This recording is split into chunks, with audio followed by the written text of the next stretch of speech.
Hello students, मैं हूं सुशील sir, easy physics वाला। और आज का जो वीडियो लेक्चर होगा मोशन इन अ प्लेन का 10th वीडियो लेक्चर होगा। इससे पहले 9 वीडियो लेक्चर अपने आ चुके हैं मोशन इन अ प्लेन के। और जो प्रीवियस वीडियो लेक्चर था वो था projectile motion from the top of the tower.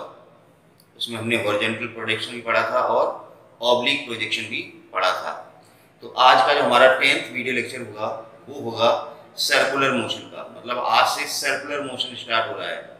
Motion in a plane में दो चीज़ें बहुत इंपॉर्टेंट है। एक तो प्रोजेक्टाइल मोशन जो आपने 3 वीडियो लेक्चर में पढ़ा है, और अभी जो शुरू होने जा रहा है वो है सर्कुलर मोशन। ठीक है ना, तो काफ़ी अच्छा कॉन्सेप्ट रहेगा। सर्कुलर मोशन इसलिए भी इम्पोर्टेंट है कि आपको यहाँ तो पढ़ना ही है मोशन प्लेन में, लेकिन जब हम रोटेशनल डायनामिक्स पढ़ेंगे तो वहाँ पर भी हमें सर्कुलर मोशन के बेसिक कॉन्सेप्ट की ज़रूरत पड़ेगी। तो ध्यान से समझना है सर्कुलर मोशन को। बेसिक से बिल्कुल स्टार्ट करेंगे। जैसे आपने ट्रांसलेटरी मोशन पढ़ा था, वहाँ पर हमने डिस्टेंस पढ़ा था, डिस्प्लेसमेंट पढ़ा था, वेलोसिटी पढ़ी थी और एक्सीलरेशन पढ़ा था। तो in the same manner circular motion में भी क्या पढ़ना है, वही सारे टर्म पढ़ना है। डिस्प्लेसमेंट की जगह क्या हो जाएगा, एंगुलर डिस्प्लेसमेंट। वेलोसिटी की जगह क्या हो जाएगा, एंगुलर वेलोसिटी। एक्सीलरेशन की जगह क्या हो जाएगा, एंगुलर एक्सीलरेशन। तो एक हम पहले कंपैरेटिवली स्टडी करके बता रहे हैं कि वहाँ हमने क्या पढ़ा था और यहाँ हमें क्या पढ़ना था, कि आपको काफ़ी सुविधा हो जाएगी। जैसे समझिए ना, सर्कुलर मोशन हमने ट्रांसलेटरी मोशन पढ़ा था, वहां पर हमने पढ़ा था डिस्टेंस या डिस्प्लेसमेंट वर्ड था। ठीक है ना, डिस्प्लेसमेंट, इसको हम डेल्टा एक्स कहते थे। याद आया कुछ? इन द सेम वे यहाँ पर सर्कुलर मोशन है चूंकि, तो यहाँ पर एक नया टर्म आपको पढ़ने को मिलेगा, एंगुलर डिस्प्लेसमेंट। क्या पढ़ने को मिलेगा, एंगुलर डिस्प्लेसमेंट। ठीक है ना, तो यहाँ डेल्टा थीटा हो जाएगा। ये ध्यान रखना, आपको बस रिप्लेस करना और कुछ नहीं करना है। डेल्टा एक्स उसके बदले में यहाँ डेल्टा थीटा हो जाएगा, क्योंकि पार्टिकल क्या कर रहा है, सर्कुलर मोशन कर रहा है। तो कितने टाइम में कितना एंगल वो घूम चुका है, घूम रहा है ना सर्कुलर मोशन। तो यहाँ पर एंगुलर डिस्प्लेसमेंट होगा, कितना एंगल चल चुका, वो समझ गए ना। फिर यहाँ पर वर्ड था दूसरा वेलोसिटी। अभी वेलोसिटी या लीनियर वेलोसिटी भी आप इसको कह सकते हैं, क्योंकि ट्रांसलेटिंग मोशन की बात थी, आपने v पढ़ा था। तो यहाँ पर वर्ड क्या आ जाएगा, angular velocity. Right, angular velocity omega आ जाएगा। अब v का फार्मूला वहां पर क्या था, वहां पर v का फार्मूला था delta x upon delta T, average velocity. और इंस्टेंटेनियस वेलोसिटी आपने पढ़ी थी, वो थी dx अपॉन, राइट। तो इसी तरह से यहाँ पर फार्मूला बना दो। वेलोसिटी के लिए आपने डिस्प्लेसमेंट अपॉन टाइम लिया था, डिस्प्लेसमेंट एक था, यहाँ डिस्प्लेसमेंट क्या है, तो यहाँ एंगुलर वेलोसिटी का फार्मूला क्या बनेगा, अपने आप आप समझ जाएगा, delta theta upon delta T बनेगा ना। अभी हम ये सारा समझाएंगे, लेकिन हम तो बता रहे हैं, अगर आपको ये चीज पता है कि linear velocity delta x upon delta T होती है, तो angular velocity delta theta upon, यहाँ डिस्प्लेसमेंट डेल्टा एक्स की क्या, डेल्टा थीटा। आपको रिप्लेस करना है, इंस्टेंटेनियस निकालेंगे तो d थीटा अपॉन dt हो जाएगी। समझ रहे हैं ना, हम एक इंट्रोडक्टरी बता रहे हैं, हमें यहाँ पर ये पढ़ा था, यहाँ पर हमें ये पढ़ना है। चलिए, फिर हमने यहाँ पर पढ़ा था एक्सीलरेशन, क्योंकि किसी भी मोशन के बेसिकली जो 3 पैरामीटर होते हैं, डिस्प्लेसमेंट, वेलोसिटी और एक्सीलरेशन, वो काफी इंपॉर्टेंट होते हैं, वो तो सबको आनी चाहिए। तो डिस्प्लेसमेंट, वेलोसिटी और तीसरा पढ़ा था आपने एक्सीलरेशन। एक्सीलरेशन यहाँ पर a था एक्सीलरेशन, और फार्मूला होता था a बराबर, एवरेज की बात करें तो delta v upon delta t, और इंस्टेंटेनियस निकालते तो हम लिखते थे dv अपॉन dt। राइट, तो यहाँ पर क्या हो जाएगा, यहाँ पर वर्ड हो जाएगा एंगुलर एक्सीलरेशन अल्फा। तब यहाँ एक्सीलरेशन में चेंज इन वेलोसिटी था, rate of change of velocity, velocity v थी, यहाँ वेलोसिटी क्या है, ओमेगा है, देखो ना ओमेगा है ना। तो यहाँ अल्फा का फार्मूला क्या बनेगा, d ओमेगा अपॉन, अगर इंस्टेंटेनियस निकालेंगे, और अल्फा एवरेज तो delta omega upon delta T. समझ रहे ना। तो मेरा कहने का मतलब है कि सारी चीजें उसी वे में पढ़नी है जिस वे में आप ट्रांसलेटरी या स्ट्रेट लाइन मोशन में पढ़ के आए हैं। तो ये हम पढ़ चुके हैं, इन पे हमें बात करनी है आज, ठीक है ना। तो आज का जो बेसिक लेक्चर होगा वो सर्कुलर मोशन का बेसिक से स्टार्ट करेंगे। उसके बाद इसमें हम पढ़ेंगे यूनिफॉर्म सर्कुलर मोशन, वहाँ सेंटीपिटल एक्सीलरेशन आएगा, फिर नॉन यूनिफॉर्म सर्कुलर मोशन, वहाँ पर सेंटीपिटल भी आएगा, टेंजेंशियल भी आएगा, और काफ़ी बहुत सारी चीज़ें हम वहाँ पर पढ़ेंगे, ठीक है ना। तो चलिए हम शुरू करते हैं आज बिल्कुल बेसिक से। इसको हटा देते हैं। चलिए,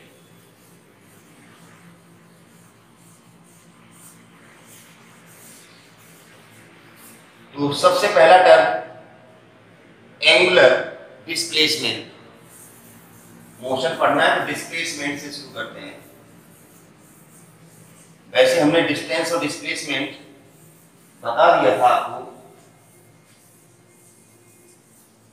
चलिए यहां पर बात कर लेते हैं।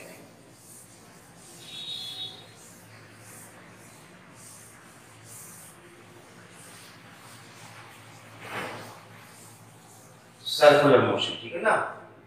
तो सबसे पहले सर्कुलर मोशन का मतलब हम बता रहे हैं। जैसे मान लीजिए एक पार्टिकल है,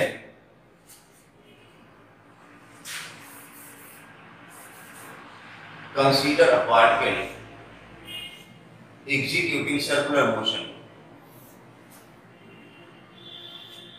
ये रेडियस r है, इस तरह से सर्कुलर मोशन कर रहा है, इस तरह से ए से शुरू हुआ, इस तरह से ये इसका सर्कुलर मोशन हो रहा है। अब देखो यहाँ पर टर्न किया, मान लिया हमने ए से स्टार्ट हुआ, यहाँ पर इनिशियल पोजीशन में मान लिया हमने t बराबर 0। ध्यान से समझने की कोशिश करना।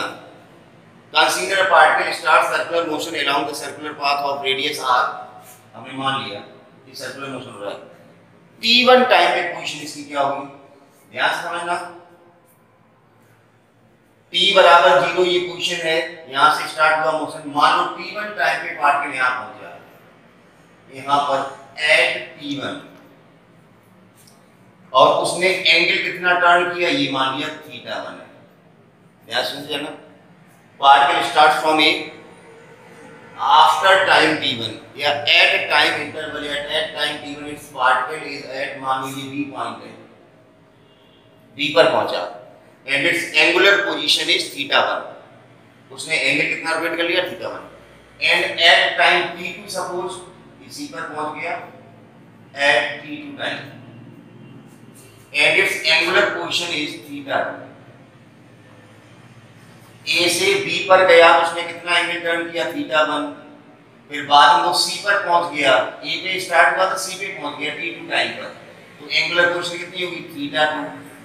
मतलब t1 टाइम पे पोजीशन उसकी θ1 है, t2 पे θ2। तो अगर आपसे पूछे t2 minus t1 time interval, in time interval t2 minus t1, अगर t2 माइनस t1 की बात करें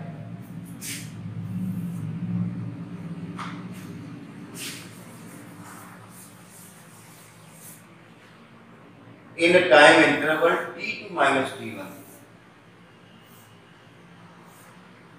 ये b और ये c, ये जो आपका आएगा ये आएगा θ2 माइनस θ1, इसको वो ले सकते हैं ना। इतनी बात समझ में आ गई।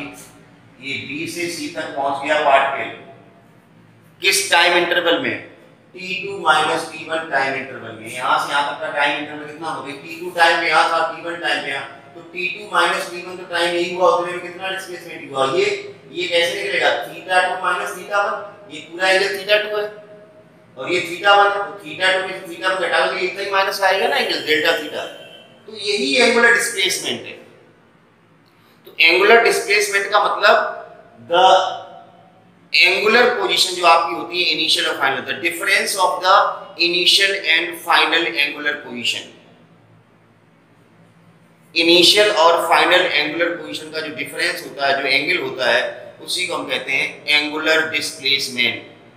अब कई बच्चे कहते हैं कि सर यहाँ तो इनिशियल फाइनल है, यहाँ पे कोई दिक्कत वाली बात नहीं, अगर आप यहाँ से चले और यहाँ पहुंचे तो यही हुआ ना फिर एंगुलर डिस्प्लेसमेंट, यहाँ से चल के यहाँ तक पहुंचे तो इतना ही हुआ एंगुलर। इनिशियल पोजीशन ये है और फाइनल ये, इसमें से माइनस करो तो ये एंगल बनेगा। अब हम यहाँ से यहाँ तक की बात कर रहे हैं, इसलिए हमने थीटा 2 माना, अदरवाइज थीटा 1 भी क्या है, एंगुलर डिस्प्लेसमेंट। t1 टाइम में एंगुलर डिस्प्लेसमेंट अगर पूछा जाए तो क्या आप कहेंगे, थीटा 1। t2 टाइम में कितना एंगुलर डिस्प्लेसमेंट होगा with respect to initial point, तो थीटा 2 कहेंगे। t2 माइनस t1 टाइम की बात हुई तो हम क्या कहेंगे, थीटा 2 माइनस थीटा 1। तो एंगुलर डिस्प्लेसमेंट का मतलब ये होता है, हमने समझाया आपको, फिर से समझिए। पार्टिकल यहां से मोशन स्टार्ट किया, ये t बराबर 0 पोजीशन है, मतलब इनिशियल पोजीशन कह सकते हैं। t1 टाइम पे पार्टिकल यहां है, t1 टाइम पर पार्टिकल यहां है, उसकी एंगुलर पोजीशन कितनी थी, थीटा 2 यहां से आता। फिर t2 टाइम पे पार्टिकल यहां है, तो एंगुलर पोजीशन कितनी थी, थीटा 2। अब हम कह रहे हैं t2 माइनस t1 टाइम में कितना चला, तो इतना ही तो चला भाई, इतना। तो ये एंगल कैसे निकलेगा, थीटा 2 माइनस थीटा 1। तो इसको हम कहते हैं एंगुलर डिस्प्लेसमेंट। मैंने कहा रटना मत कि एंगुलर डिस्प्लेसमेंट ढूंढना है तो आप 2 थीटा ढूंढने लगो। हमने क्या बताया, पार्टिकल अगर यहां से स्टार्ट हुआ और यहां तक गया तो ये एंगुलर पोजीशन हुई ना, ये इनिशियल एंगुलर पोजीशन और ये फाइनल, इसका डिफरेंस निकालो, तो ये जो एंगल होगा ये क्या कहलाएगा, एंगुलर डिस्प्लेसमेंट। तो रटने की जरूरत नहीं है। तो ये पहली डेफिनेशन, एंगुलर डिस्प्लेसमेंट हम लिखने जा रहे हैं, angular displacement,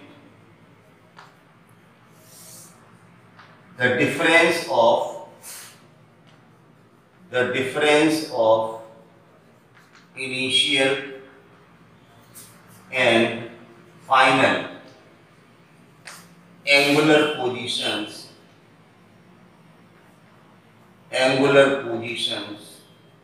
is called as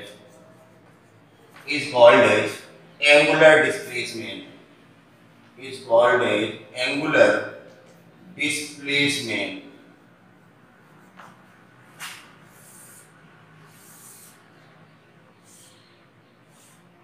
जैसे पार्ट में मतलब अब इस डायग्राम से कोई लेना देना नहीं, ये डायग्राम सिर्फ समझाने के लिए बनाया था मैंने। ये O है, ये रेडियस R है, पार्ट में A से B गया है, तो मैंने बताया ये वाला जो डिस्प्लेसमेंट है एंगुलर डिस्प्लेसमेंट होगा डेल्टा थीटा। और ये वाला जो डिस्प्लेसमेंट है, ये पाथ ट्रेवल किया A से B तक, ये कहलाता है लीनियर डिस्प्लेसमेंट डेल्टा x। जब भी कोई पार्टिकल सर्कुलर मोशन करेगा, कौन सा मोशन करेगा, सर्कुलर मोशन करेगा, तो वहां पर दोनों चीजें होंगी, एंगल भी टर्न करेगा और पाथ भी ट्रेवल करेगा सर्कमफ्रेंस पे। पार्टिकल A से B तक गया तो ये पाथ ट्रेवल किया उसने, तो ये तो हो गया लीनियर डिस्प्लेसमेंट A से B तक की जो लेंथ है, और ये जो एंगल उसने टर्न किया ये क्या हुआ, एंगुलर डिस्प्लेसमेंट। समझ गए ना। तो दोनों ही चीजें होंगी, लीनियर डिस्प्लेसमेंट भी होगा और एंगुलर डिस्प्लेसमेंट भी होगा। एंगुलर डिस्प्लेसमेंट तो डेल्टा थीटा होगा, और डेल्टा थीटा कैसे निकालेंगे आप, डेल्टा x अपॉन r। आपने छोटी क्लास में पढ़ा होगा angle equal to r upon radius. तो अगर एंगुलर डिस्प्लेसमेंट डेल्टा थीटा निकालेंगे तो r हो गया सामने की साइड और ये रेडियस हो गया, तो angle equal to r upon radius, ये फार्मूला लिखा, ये एंगुलर डिस्प्लेसमेंट आ जाएगा रेडियन में। कितने आएगा, यूनिट आएगी रेडियन। अब जो लीनियर डिस्प्लेसमेंट होगा वो मैंने सर्कुलर मोशन में लीनियर डिस्प्लेसमेंट कैसे निकाला जाता है ये मैंने पहले ही बता दिया था आपको, अगर आप याद करें तो सोचो। हमने बताया था एक पार्टिकल यहां से यहां तक गया तो आप उसका लीनियर डिस्प्लेसमेंट कितना था सर्कुलर मोशन में, याद करके बताइएगा।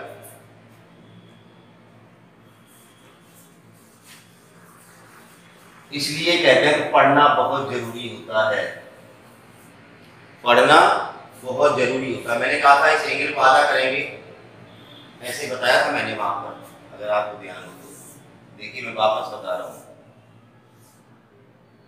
हमने कहा मान लो पार्टिकल यहां से आ गया, एंगल थीटा है, आर आर, डिस्प्लेसमेंट निकालना है ये वाला, यहां से यहां गया ना तो ये डिस्प्लेसमेंट हुआ ना।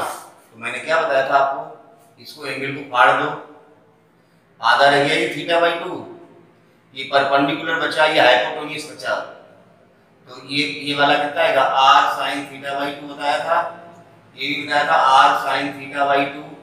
तो डिस्प्लेसमेंट A से B तक भी होगा, वो क्या होगा मैं बता देता हूं, लीनियर डिस्प्लेसमेंट होगा, लीनियर लीनियर डिस्प्लेसमेंट वो होता था 2r sin θ/2।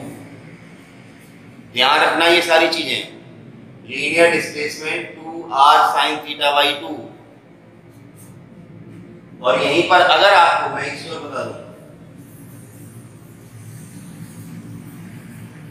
मैं एक चीज और बता देता हूं, यहीं पर क्या होता है, अगर सर्कुलर मोशन में इस पॉइंट पे वेलोसिटी मान लो v1 है, इस पॉइंट पे वेलोसिटी कितनी है, v2 है,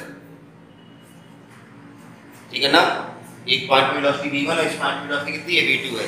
और अगर v1 v2 मान लो सेम है, अगर v1 और v2 सेम है, सेम नहीं है तो भी निकल आएगा, और सेम अगर है v1 v2 अगर सेम है, इनके मैग्नीट्यूड सेम है, तो आराम से चेंज इन वेलोसिटी डेल्टा भी आप निकाल सकते हो, 2v sin θ/2। जैसे डिस्प्लेसमेंट निकाला 2r sin θ/2, वैसे वेलोसिटी भी चेंज आएगा 2v sin θ/2। और अगर ये वेलोसिटी डिफरेंट है तो हमें चेंज इन वेलोसिटी निकालना आता है √v1² + v2² + 2v1 v2 cos θ। तो अब हम वही फार्मूला लगाएंगे, मतलब वेलोसिटी वेक्टर है ना, तो वेक्टर मैंने बताया ना कि आपको पीछे के सारी चीजें याद होनी चाहिए। ये तो मैंने इसलिए बता दिया, अगर वेलोसिटी से हमें यूनिफॉर्म सर्कुलर मोशन है तो अगर आप चेंज इन वेलोसिटी पूछा जाए तो बहुत ही शॉर्टकट में 2v sin θ/2 निकाल सकते हैं, ठीक है ना। हम इस पे क्वेश्चन कराएंगे। तो चलिए वापस यहीं आते हैं। एंगुलर डिस्प्लेसमेंट बताया मैंने। एंगुलर डिस्प्लेसमेंट का मतलब बहुत सीधा सा है कि पार्टिकल सर्कुलर मोशन कर रहा तो कितना एंगल रोटेट किया उसने, बस इतना ध्यान रखना।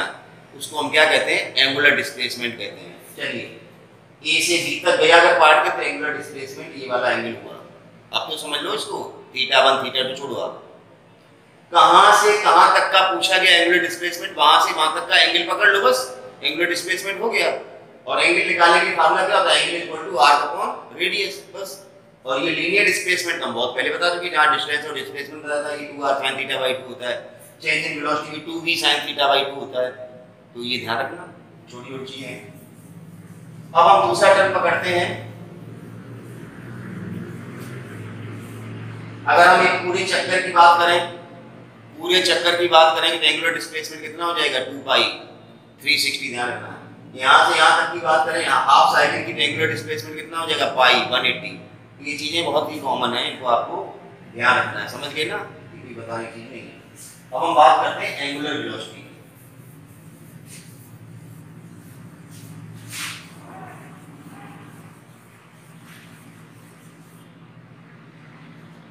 एंगुलर वेलोसिटी की बात करेंगे।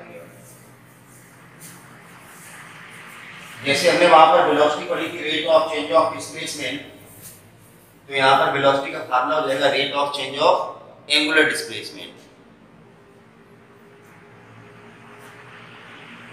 एंगुलर वेलोसिटी दूसरा टर्म है, एंगुलर वेलोसिटी। डेफिनेशन बड़ी सीधी सी है, rate of change of angular displacement. हमने इसकी समरी पहले ही आपको बता दी कि आना क्या है आंसर। तो एंगुलर वेलोसिटी क्या आएगी, ओमेगा होती है, तो ओमेगा का फार्मूला क्या आएगा, डेल्टा थीटा अपॉन, मतलब वही है कि आप ए से बी तक गए, ये एंगुलर डिस्प्लेसमेंट है डेल्टा थीटा, और ए से बी तक जाने में टाइम लगा उसको हमने डेल्टा टी मान लिया।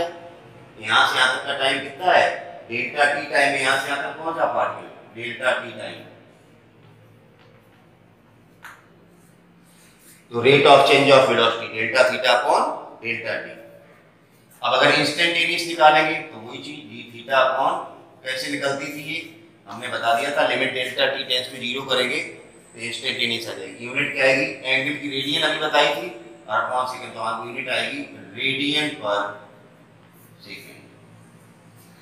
ये ओमेगा बहुत ही इंपॉर्टेंट टर्म है सर्कुलर मोशन के लिए, एंगुलर वेलोसिटी। देखिए अगर हम कंप्लीट साइकिल की बात करें, फॉर कंप्लीट साइकिल, तो हमें पता है डेल्टा थीटा कितना होगा, 2π। एक पूरे चक्कर की बात करें तो डेल्टा थीटा कितना होता है 2 पाई, और एक पूरे चक्कर में जो टाइम इंटरवल लगता है उसको कहते हैं टाइम पीरियड। एक चक्कर में जो टाइम लगता है उसको कहते हैं time period. Time taken in one oscillation, one rotation, one revolution, उसको कहते हैं टाइम पीरियड। तो डेल्टा टी है, तो अब ये फार्मूला ओमेगा कैसा दिखेगा आपको, delta theta upon delta T है, तो डेल्टा थीटा ये कितना लगेगा 2 पाई अपॉन, बहुत ही इंपॉर्टेंट फार्मूला होता है ओमेगा का ये 2 पाई अपॉन टी, और 1 अपॉन टी क्या होता है F frequency, 1 upon T frequency. अब हम बता दें फ्रीक्वेंसी कई बार तो एफ से डिनोट करते हैं, कोई एन से डिनोट करता है, कोई क्यू न्यू से डिनोट करता है। फ्रीक्वेंसी एफ से भी रिप्रेजेंट की जाती है, एन से भी रिप्रेजेंट की जाती है और न्यू। तो 1 अपॉन टी को अगर फ्रीक्वेंसी से रिप्लेस करेंगे तो ओमेगा बराबर फार्मूला क्या आ जाएगा 2 पाई एफ, ऐसे भी लिख सकते हैं, या 2 पाई एन, फ्रीक्वेंसी का एन है तो 2 पाई एन हो गया ना, 1 अपॉन टी की जगह एन हो गया, या 2 पाई न्यू। तो कहने का मतलब ओमेगा का फार्मूला 2 पाई बाई टी या 2 पाई एफ या 2 पाई एन या 2 पाई न्यू, ये भी आपको ध्यान रखने हैं, ठीक है ना। तो ये था आपका एंगुलर वेलोसिटी का सेक्शन। अब चलिए पहले हम तीनों टर्म पढ़ेंगे, फिर इनमें आपस में रिलेशन, फिर इनके हम कुछ क्वेश्चंस करेंगे, इस तरह से हम आगे बढ़ेंगे। तो एंगुलर वेलोसिटी हो गया आपका ये, ठीक है ना। अब हम बात कर रहे हैं तीसरी, एंगुलर एक्सीलरेशन। एंगुलर एक्सीलरेशन बड़ा आसान चीज है यार। एंगुलर एक्सीलरेशन हमने बताया अल्फा होता है। अब एक्सीलरेशन क्या होता है, rate of change of velocity, तो rate of change of angular displacement देखिए क्या हो जाएगा, देखो ना एक एक वर्ड है, rate of change of angular velocity, ये लो कुछ भी नहीं करना है।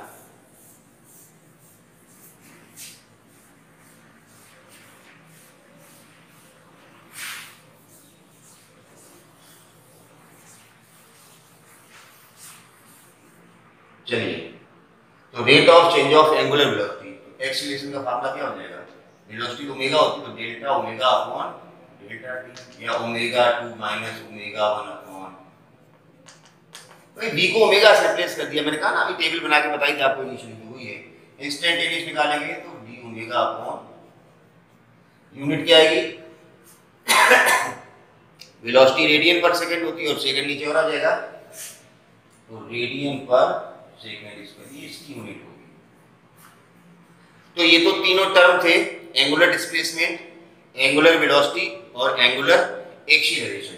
अब देखिए, अब जो काम की बात है, रिलेशन पढ़ने जा रहा हूं मैं, relation between linear velocity,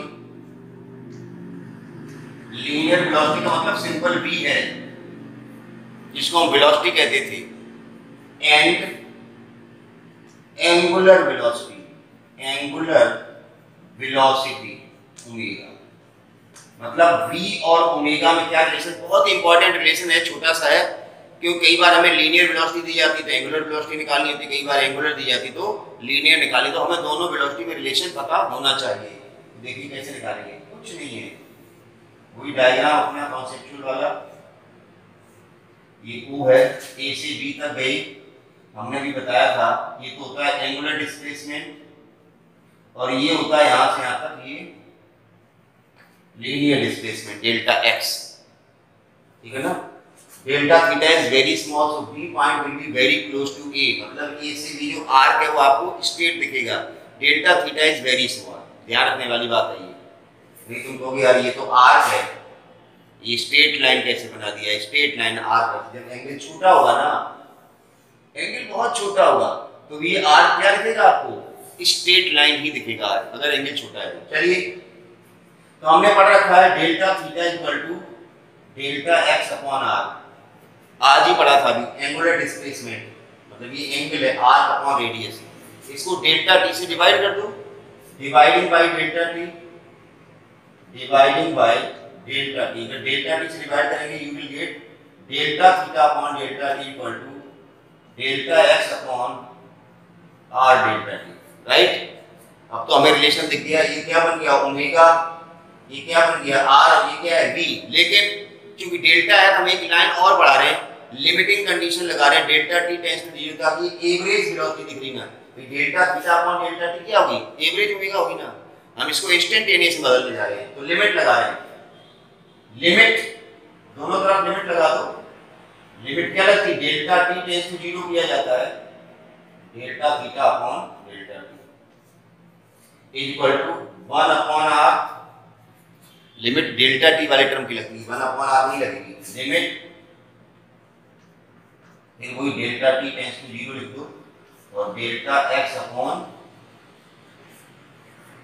delta t. अब लिमिट लगाने के बाद मैंने बताया था पहले भी, limit delta t tends to 0 करने के बाद delta theta upon delta t का क्या बन जाएगा, d theta upon d T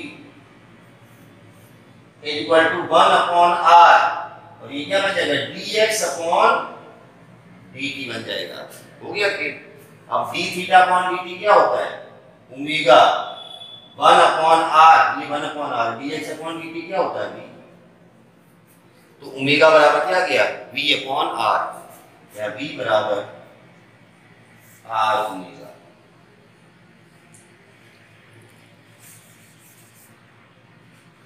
हाँ ठीक है, ओमेगा सही। तो कुछ नहीं है, ये तो आपको एंगल का फार्मूला पता है, angle equal to r upon radius, delta t से डिवाइड करके यही दिख गया था, ये क्या है ओमेगा है, और ये क्या है ये v है, ओमेगा बराबर v अपॉन आर दिख गया था, लेकिन हमने लिमिट लगा के ये जो एवरेज वाला टर्म था उसको इंस्टेंटेनियस में कन्वर्ट कर दिया, लिमिट लगा दी। लिमिट लगाने के बाद delta theta upon delta T क्या बन गया, D theta upon d T, delta x upon delta T क्या बन गया, D x upon d t बन गया। तो रिलेशन आ गया v बराबर ओमेगा आर, या वेक्टर फॉर्म में लिखना है तो v इक्वल टू बोलिए ओमेगा क्रॉस आर। तो इस तरह से आप इसको लिख सकते हैं। इसी तरह से दूसरा रिलेशन और ये काफी इंपॉर्टेंट है, जैसे ये तो दोनों वेलोसिटी रिलेशन था, लीनियर वेलोसिटी और एंगुलर वेलोसिटी। अगला रिलेशन आएगा वो एक्सीलरेशन होगा, रिलेशन बिटवीन लीनियर एक्सीलरेशन और एंगुलर मतलब ए और अल्फा में रिलेशन। चलिए ये यहाँ से शुरू होता है और यहाँ खत्म होता है, ऐसे करके कॉपी पेन निकाल के बैठो, तुम्हें लिखना है तो नहीं लिखना है तो आप आराम से रामायण सुनिए।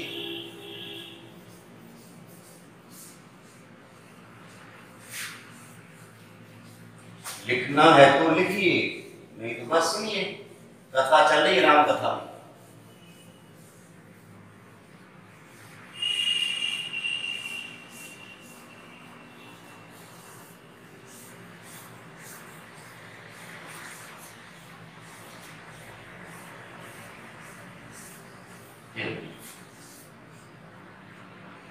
रिलेशन बिटवीन, एक और मेरे साथ रिलेशन आएगा, रिलेशन बिटवीन लीनियर एक्सीलरेशन मतलब सिंपल वाला ए एंड एंगुलर एक्सीलरेशन बोले तो अल्फा, मतलब ए और अल्फा में क्या रिलेशन, अब हम इसकी बात करेंगे। चलिए हमें पता अल्फा का फार्मूला क्या होता है, D omega upon d T.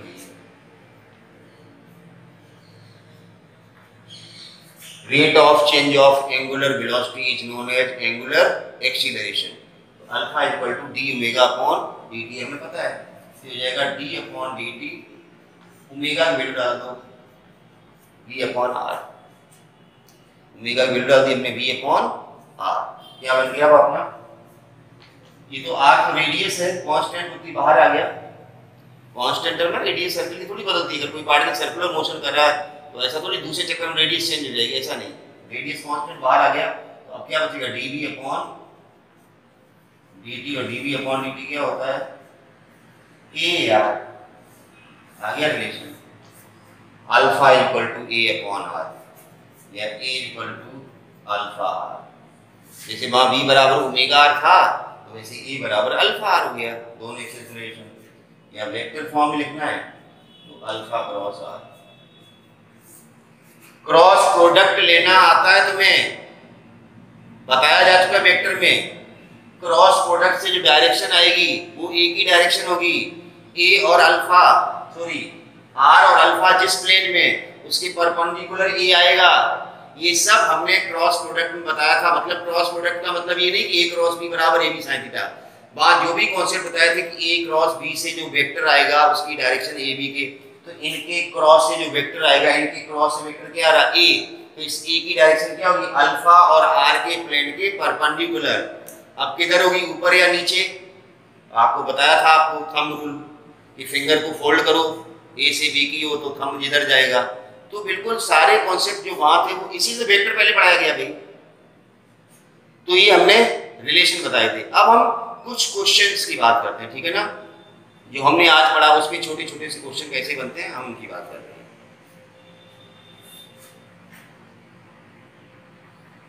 देखो पहला तो बड़ा सिंपल सा क्वेश्चन देखता हूं, देखिए आपको थोड़ा बहुत याद है कि नहीं।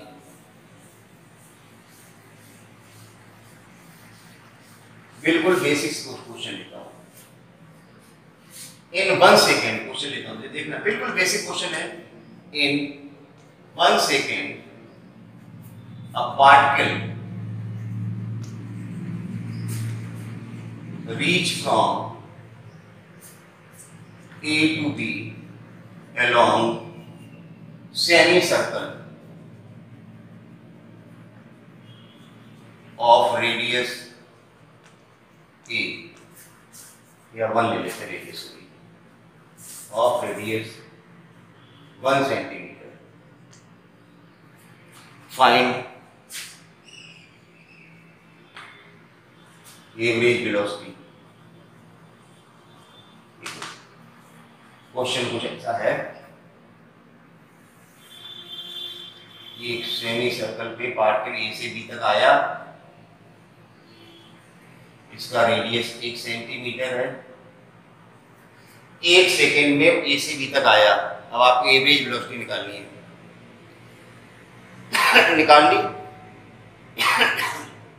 निकाली तो अपना आंसर मैच कर लेना। Average velocity displacement upon time, total displacement कितना होगा? ए से बी तक जाओगे तो ये वाला डिस्प्लेसमेंट होगा।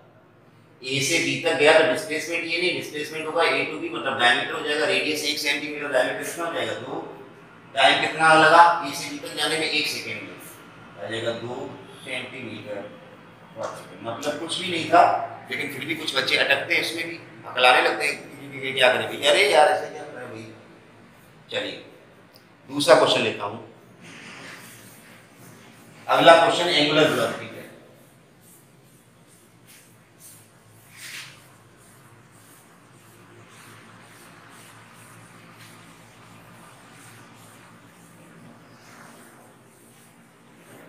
फाइंड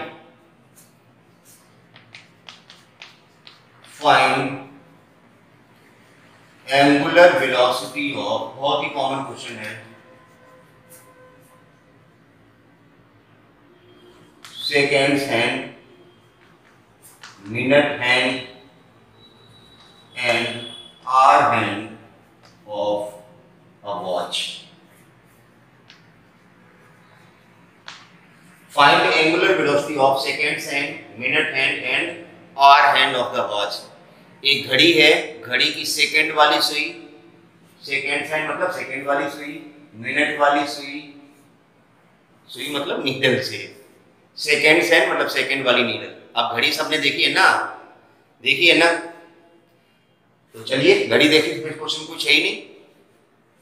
ओमेगा बराबर एंगुलर वेलोसिटी निकालनी है, delta theta upon delta t, और मैंने कहा था delta theta upon delta t can be written as 2π/t, अगर आपको टाइम पीरियड ध्यान है, ठीक है ना। ये फार्मूला हो गया। तो अब देखिए फॉर सेकेंड्स हैंड, सेकेंड वाली सुई, सेकेंड वाली नीडल जब पूरा एक चक्कर लगाएगी तो उसका टाइम पीरियड कितना होगा? 60 सेकेंड। नहीं तो आपके घर में सामने घड़ी टंगी हो, देखना सेकेंड वाली सुई टक टक टक टक करके पूरा चक्कर लगाएगी तो 60 सेकेंड ही होंगे, तो टाइम पीरियड 60 सेकेंड हो गया। और ओमेगा तो 2π होगा, सॉरी थीटा तो 2π होगा। चाहे सेकेंड वाली सुई पूरा चक्कर लगाए तो भी एंगल 360 आएगा, चाहे मिनट वाली सुई पूरा चक्कर लगाए तो भी एंगुलर डिस्प्लेसमेंट 2π होगा। सबका टाइम पीरियड अलग अलग होगा, ओमेगा बराबर आ जाएगा 2 पाई बाई 60 या पाई बाई 30, पाई वैल्यू डाल लेना, रेडियन पर सेकेंड। अब आ जाओ मिनट हैंड के लिए।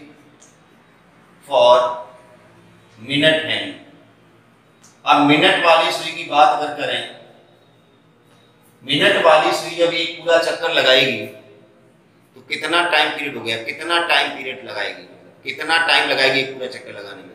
60 मिनट। मिनट वाली सुई जब एक पूरा चक्कर लगाती है तो 60 मिनट होता टाइम, T बराबर 60 मिनट आएगा यहाँ, 60 मिनट। अब इसको कर लो 60 इंटू 60 सेकेंड हो जाएगा आंसर 2 पाई बाई 60 इंटू 60, 2 से काट दो 30 हो जाएगा पाई अपॉन 1800 रेडियन पर सेकेंड। ये मिनट वाली सुई का है। अब आर हैंड की बात कर लेते हैं। फॉर आर हैंड, घंटे वाली सुई एक पूरा चक्कर लगाएगी तो कितना टाइम बताएगी? 60 घंटे, है ना? यही जवाब आता बच्चों का। सेकेंड वाली सुई का टाइम पीरियड 60 सेकेंड, मिनट वाली का 60 मिनट, आर वाली का 60। जैसे रट लिया ना, 60 बताना ना।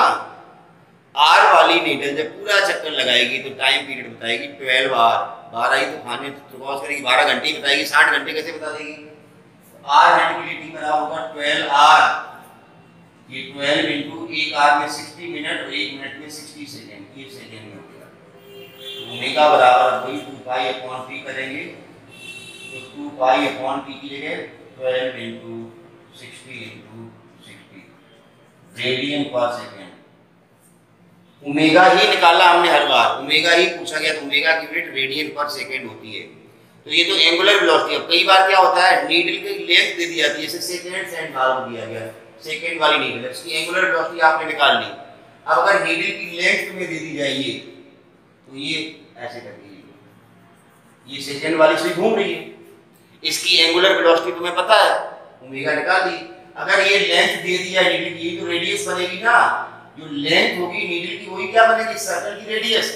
तो लीनियर वेलोसिटी निकाल सकते हैं v बराबर r ओमेगा से, r रेडियस मिल जाएगी, जो नीडल की लेंथ होगी वही रेडियस बनेगी, और ओमेगा आप निकाल चुके हैं। तो किसी भी नीडल का आप लीनियर वेलोसिटी उसके ट्रिप का निकाल सकते हो, जो नोक होती है आपकी, क्योंकि आपको लेंथ मिल जाएगी। लेंथ क्या बनाएगी? रेडियस। तो ओमेगा निकालने के बाद फिर v equal to r omega आप अप्लाई करेंगे तो आप लीनियर वेलोसिटी भी निकाल सकते हैं। चलिए नेक्स्ट एक और क्वेश्चन लेते हैं। हाँ, चेंज इन वेलोसिटी ऑफ, चलिए बहुत अच्छा क्वेश्चन है। अभी मैंने चेंज इन वेलोसिटी का कॉन्सेप्ट बताया था।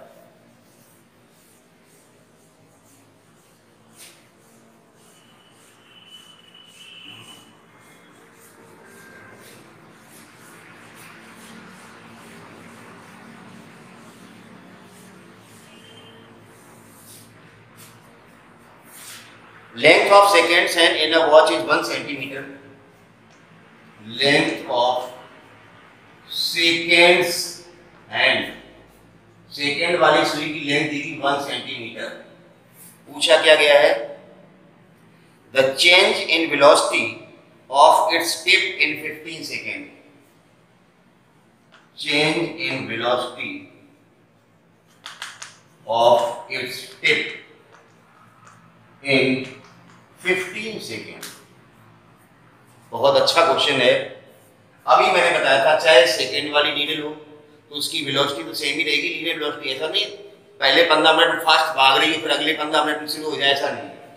तो क्वेश्चन कुछ इस तरह से है। सेकेंड वाली सुई कल्पना करो, ये सेकेंड वाली सुई है। सेकेंड वाली सुई 15 मिनट में कहां से कहां पहुंचेगी?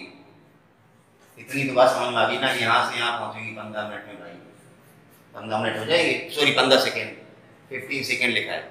तो सेकेंड वाली सुई की लेंथ दी गई आपको कितनी? 1 सेंटीमीटर। अब इसकी वेलोसिटी यहाँ भी होगी, यहाँ भी बी ही होगी ना, इधर भी बी होगी, यूनिफॉर्म वेलोसिटी से ही मूव करेगी ना। तो यहाँ से यहाँ तक जाने में चेंज इन वेलोसिटी कितना होगा ये पूछा गया है। मैंने अभी थोड़ी देर पहले बताया जब वेलोसिटी यूनिफॉर्म हो तो चेंज इन वेलोसिटी की फार्मूला आप डायरेक्ट लगाएं। क्या होता है change in velocity? 2v sin theta by 2, 2v sin theta by 2। अब थीटा तो आपको एंगल दिख गया, ये 90 डिग्री है, बड़े आराम दिख गया, तो ये थीटा बाई 2 45 हो जाएगा।